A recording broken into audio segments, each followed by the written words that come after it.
তিনজন ভারতীয় ওপেনার যাদের পক্ষে রোহিত শর্মাকে রিপ্লেস করা অনেক কঠিন হবে। নাম্বার 3, ঈশান কিষান। শুরু থেকেই অ্যাগ্রেসিভ ব্যাটিংয়ের জন্য পরিচিত তিনি।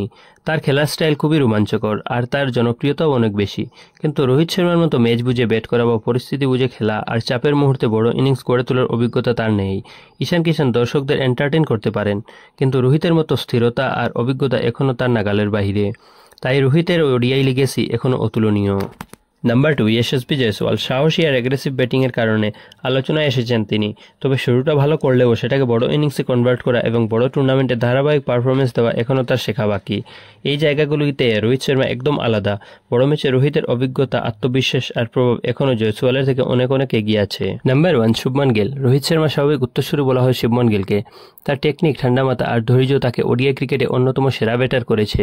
অনেকেই মনে করেন ভবিষ্যতে তিনি ভারতের ব্যাটিংয়ের মুখ হবেন, কিন্তু এখনও শুভমান রোহিতের মতো চাপের সময় শান্ত থাকা, আইসিসি টুর্নামেন্টে ধারাবাহিকভাবে পারফর্ম করা আর বড় ম্যাচে ম্যাচ উইনার হয়ে ওঠার ক্ষমতায় পৌঁছাননি। রোহিতের অভিজ্ঞতা আর বড় মঞ্চে তার প্রভাব এখনও তুলনাহীন।